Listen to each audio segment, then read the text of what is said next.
To become a strong sorcerer, I believe you must adapt certain aspects of the cog mentality.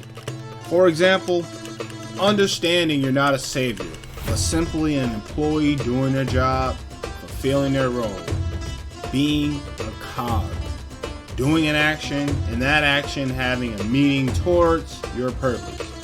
And that purpose neither benefits you or hinders you in any way. Or perhaps being that cog is a deep displeasure to yourself, but a great benefit to others, such as Yuji Itadori, because he finds solace in the fact that only he can do this task. And paired with his unbreakable will, it's a functioning system. But there's another side to being a cog, and that side being a massive disservice.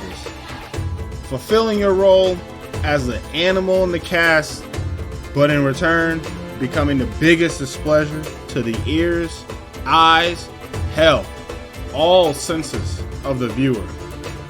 This side of the cog is frustrating, no, irritating, and is simply broken.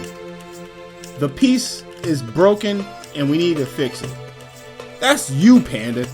Currently, I'm sure there's a binding vow in place restricting all the cast members in JJK to see your flaws. That's the only explanation I can see as to why you're still here. Good grief.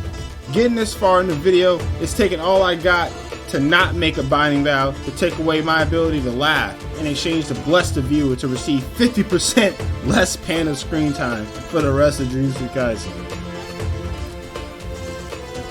Panda was, no pun intended, a polarizing panda that had roots in the beginning of the entire series.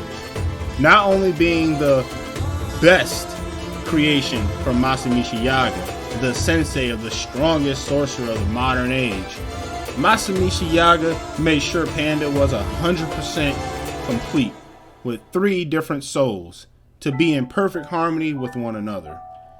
He was also blessed to be with his fellow classmates Toge Inumaki, Maki Zenin, and last but most certainly not least, or low or down, Yuta Okkotsu.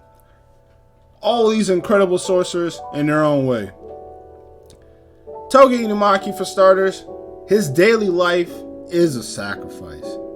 He can't communicate how he truly wants, but he must subjugate his own voice to speak in food ingredients, and in hope and have faith his fellow Jujustu sorcerers can understand him in dire situations and only dream about it in casual situations. Toge Inumaki can't even meme like us. It's too complex. Nevertheless, he steals his resolve and supports them the best way he can, and he stays on the path of being a Jujustu sorcerer. Next up, we got Maki Zenin. Her entire life is a personification of being viewed as a disappointment to their entire family. Despite the terminal mistreatment her family inflicts on her, she steals her resolve and vows to herself to be the head of the Zenin clan. Or maybe not the head of the Zenin clan, but strong to beat the head of the Zenin clan or anyone in her way. The prejudice set upon her, she wants to be peerless and courageous.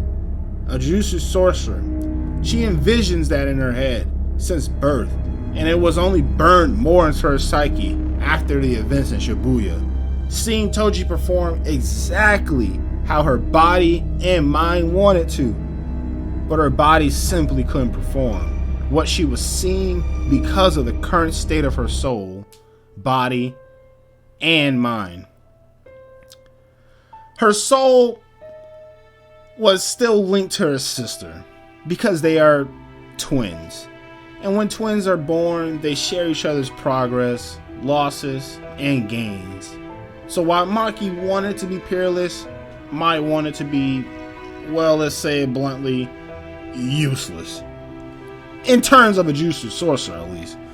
So Maki just wanted, just stay stagnant. A semi-grade 1 for the entire events of season 1 and 2. For her body, she shares curse energy with her twin sister Mai, so she's unable to completely have 0 curse energy, which is the amount of curse energy she needs to become peerless for her own unique blessing.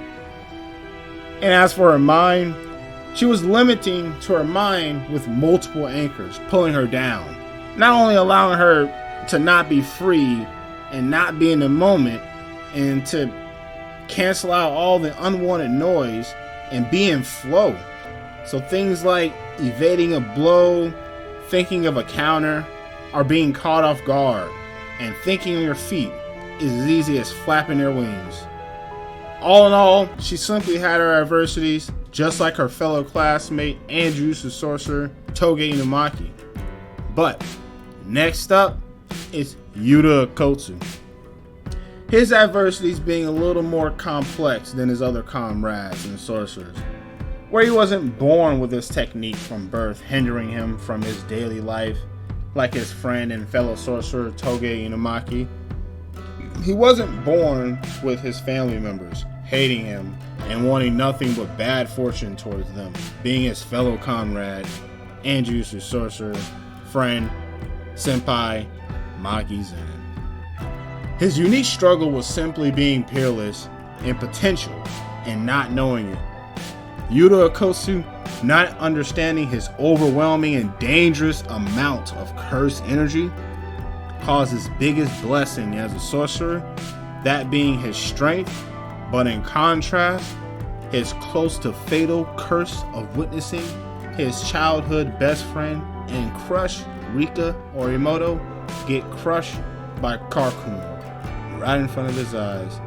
And not understanding his heritage, potential, binding vows, or basic knowledge of Jujustu sorcery, he couldn't have prevented cursing his childhood best friend and loved Rika Orimoto to becoming his greatest asset as a Jujustu sorcerer. Hell, she's pivotal in his no loss taken in battle track record, period.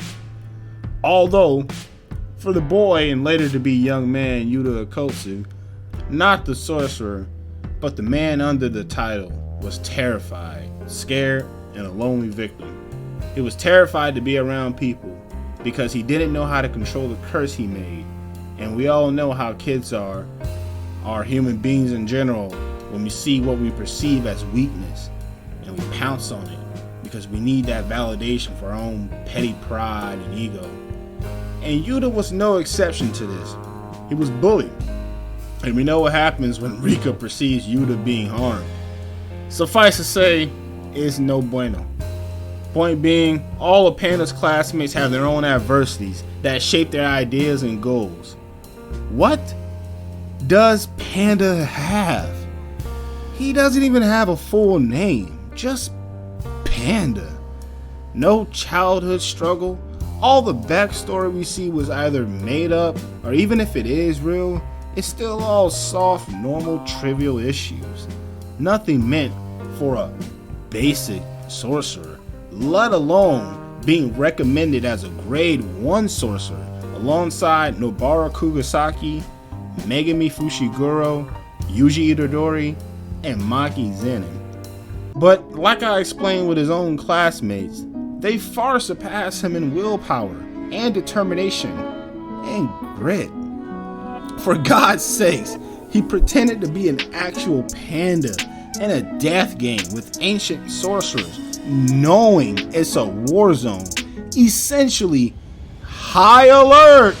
And this cotton blob of matter got mollywopped by Kashimo. He wasn't even surprised. His junior Yuji walking through Sukuna slashes, Megami willing to summon Maharaga quicker than a copium intake per second of Gojo fans hoping and praying for his revival. Urimi and Kakagandri puffing Shoko to heal him.